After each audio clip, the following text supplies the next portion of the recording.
एक मंदिर में मध्य प्रदेश की बात है, पूज्य बराना वाले महाराज जी थे, मुरली मनोहर मंदिर। वहाँ एक पुजारी जी थे, बड़े अनुरागी थे, मुरली मनोहर भगवान के बड़े प्रेमी, माने अद्भुत प्रेमी थे वे। बहुत वृद्ध थे, कमर झुक गई थी। संपूर्ण सेवा ठाकुर जी के अपने हाथ से। पहाड़ के ऊपर ठाकुर जी का मंदिर, पूरा पहाड़ उतर के नीचे जाना, सरोवर में स्नान करना, वहां से पवित्र जल लेके आना, झुके झुके सेवा करते ही रहते थे। हमारे पूज्य गुरुदेव वहां करके विराजते, हम भी बहुत अच्छा लगता था वहां। तो प्रायः वो ठाकुर जी के लिए जो राजभोग बनाते तो खेत में ही तैयार हो जाती उर्द, तो उर्द की दाल और मोटी मोटी रोटी, पतली रोटी नहीं, चूल्हे की तवा की मोटी मोटी टिक्कर, जिसको हमारे यहाँ साधुओं में कहते। तो उर्द की दाल और टिक्कर, ये लगता भोग। घी की शुद्धि तो करते ही, ठाकुर जी की सेवा है। हम आपको सत्य कह रहे हैं, हमने अब तक अपने जीवन में न ऐसी उर्द की दाल खाई, न ऐसे टिक्कर का स्वाद लिया। भावुक भक्तों के साथ भगवान की लीलाएं होती रहती हैं।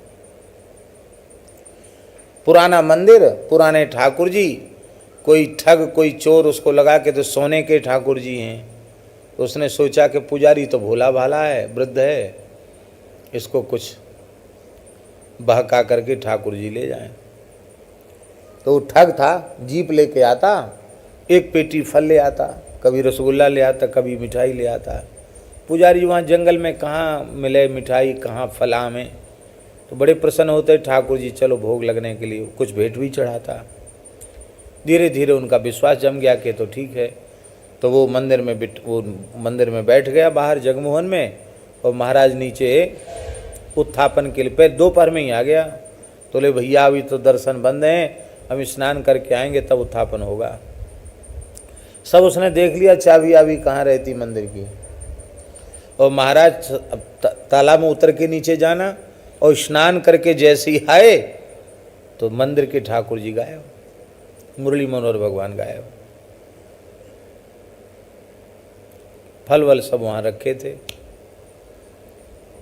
तो पुजारी जी तो बहुत दुखी हो गए, रोने लगे और बोले, प्रभु यदि आप नहीं आए ना तो हम प्राण त्याग देंगे। हमें कोई चोर बनावे, हमें पुलिस मारे पीटे, इससे हमें कोई भय नहीं है, लेकिन आपकी सेवा नहीं छूटनी चाहिए। हम आपके बिना जी नहीं सकते, रह नहीं सकते। तो महाराज जी सच्ची घटना सुना रहे हैं आपको। और पुलिस की वो जीप गई, ठग की जीप थी, उसी में ठाकुर जी थे। और वहाँ से पास में बमहोरी गांव है, वहाँ ठीक थाने के सामने जाकर जीप खराब हो गई, इंजन बंद हो गया। पुलिस के थाने के सामने जाकर वो जीप का इंजन फेल हो गया, नई गाड़ी, इंजन फेल। तो वो तो बदमाशों की शक्ति ही कितनी होती है। वो सब पसीना में तरबतर हो रहे थे, एकदम घबरा रहे थे। उनको घबराते देख करके धक्का दे रहे थे, फिर भी गाड़ी हिल नहीं रही थी। तो उनको घबराते हुए देखकर पुलिस वालों को तो इन्हीं से काम पड़ता है।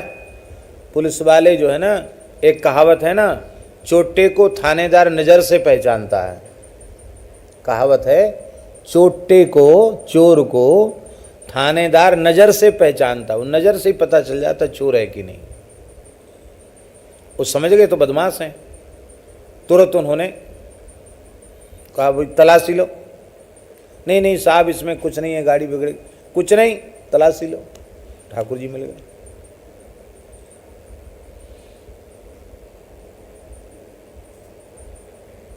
मुश्किल से 2 किलोमीटर दूर गए थे ठाकुर जी मंदिर, 2-3 किलोमीटर दूर बस।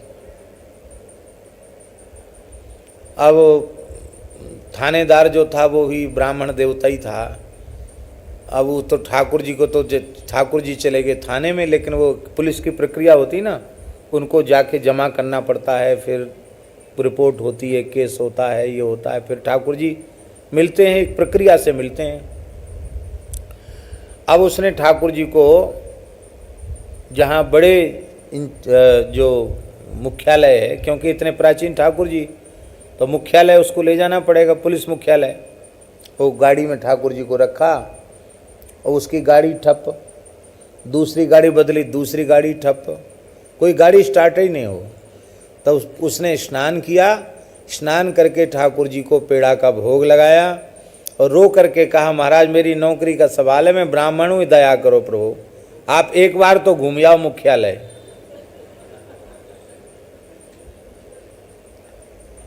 जैसी प्रार्थना की गाड़ी स्टार्ट हो गई और पुजारी जी तो रोना गाना। फिर थानेदार ने जाकर के कहा कि नहीं, ठाकुर जी मिल गए हैं, उत्थापन हमने करा दिया है, तो रात तक ठाकुर जी आ जाएंगे। बस घूम फिर के घूमने गए थोड़ा सा, सैकड़ों साल हो गए कभी घूमे नहीं, अब आएंगे, घूम फिर के आएंगे। बराना वाले महन जी का प्रभाव था। उस समय मध्य प्रदेश की मुख्यमंत्री सुश्री उमा भारती जी मुख्यमंत्री थी। तत्काल उन्होंने फ़ोन किया, मुख्यमंत्री ने तत्काल कहा नहीं ठाकुर जी तुरंत भेजो उनको। शाम को रात्रि में ही ठाकुर जी आ गए।